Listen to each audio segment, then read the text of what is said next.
আসসালামু আলাইকুম রাহমাতুল্লাহি ওয়া বারাকাতুহু।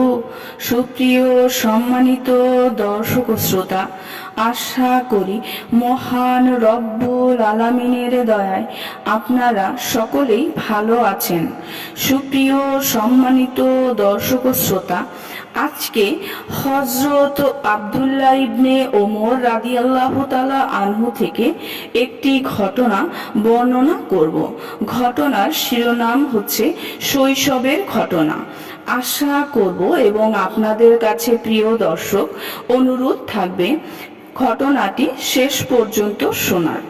হযরত ওমর রাদিয়াল্লাহু তাআলা আনহু ইসলাম গ্রহণ করার পর জানতে চাইলেন, কুরাইশদের মাঝে সবচেয়ে বেশি কথা নকলকারী কে? তাকে জামিল ইবনে মুআম্মার জুমাহির কথা বলা হলো। পরের দিন ভোরে তিনি জামিলের বাড়িতে গেলেন। হযরত আব্দুল্লাহ ইবনে ওমর রাদিয়াল্লাহু তাআলা আনহু বলেন, আমিও তার পিছু পিছু গেলাম। আমি গিয়েছি মূলত দেখার জন্য যে তিনি কি করেন। আমি ছোট হলেও যা কিছু দেখতাম তা বুঝতাম। আমি দেখলাম তিনি জামিলের নিকট গিয়ে বললেন, হে জামিল, তুমি কি জানো আমি মুসলমান হয়ে গেছি? মুহাম্মদ সাল্লাল্লাহু আলাইহি ওয়াসাল্লামের দিন গ্রহণ করে নিয়েছি। জামিল এ কথার কোনো উত্তর দিল না, বরং বসা থেকে উঠে চাদর গায়ে দিয়ে বেরিয়ে পড়ল। হযরত ওমর রাদিয়াল্লাহু তাআলা আনহু তার পেছনে চলে এলেন। আমি এলাম হযরত ওমর রাদিয়াল্লাহু তাআলা আনহুর পেছনে। জামিল হারামের দরজায় দাঁড়িয়ে উচ্চ আওয়াজে বলল, হে কুরাইশ সম্প্রদায়, তোমরা কান পেতে শুনে নাও। ওমর ইবনুল খাতাব বেদিন হয়ে গেছে। তখন কাবার চারপাশে কুরাইশরা দলে দলে বসা ছিল। জামিলের ঘোষণার পর হযরত ওমর রাদিয়াল্লাহু তাআলা আনহু ঘোষণা দিলেন, সে ভুল ঘোষণা দিয়েছে। আমি বেদিন হইনি, বরং মুসলমান হয়েছি।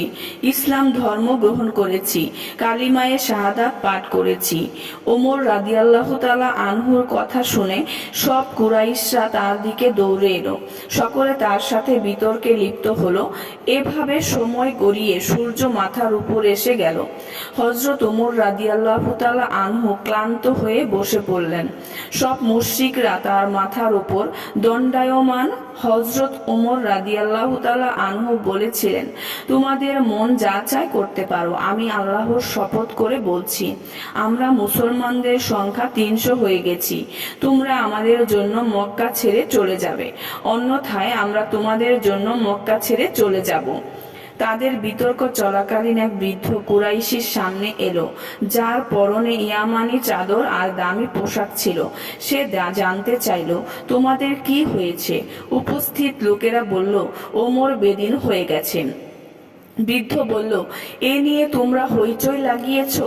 আরে বাদ দাও এসব দরবার।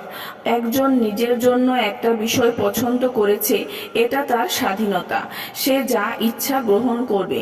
তোমরা তার কাছে কি কৈফিয়ত চাচ্ছ? তোমরা কি ভেবেছ বনু আদি ওমরকে তোমাদের নিকট এভাবেই ছেড়ে দিয়েছে? তোমরা তাকে ছেড়ে এখানে থেকে চলে যাও। হযরত ইবনে ওমর রাদিয়াল্লাহু তাআলা আনহু বলেন, আল্লাহর শপথ। ওই বৃদ্ধ লোক একথা বলার পর সকলে চলে গেল। এরপর যখন আমার পিতা হিজরত করে মদিনায় চলে গেলেন, তখন আমি তাকে জিজ্ঞেস করলাম, আব্বাজান, যেদিন আপনি ইসলাম গ্রহণ করেছিলেন আর মক্কার কাফেররা আপনার সাথে বিতর্কে জড়িয়েছিল, তখন যে বৃদ্ধ লোক এসে সমস্যার সমাধান করেছিল তিনি কে? তিনি বলেন, আস ইবনে ওয়ালেম শাহমি। সুপ্রিয় সম্মানিত দর্শক ও শ্রোতা, আজকের ঘটনাটি এই পর্যন্তই। ঘটনাটি যদি ভালো লেগে থাকে অবশ্যই চ্যানেলটি সাবস্ক্রাইব করবেন, লাইক করবেন, কমেন্ট করবেন এবং বেশি বেশি শেয়ার করে দিবেন। সবাই ভালো থাকবেন। আল্লাহ হাফেজ।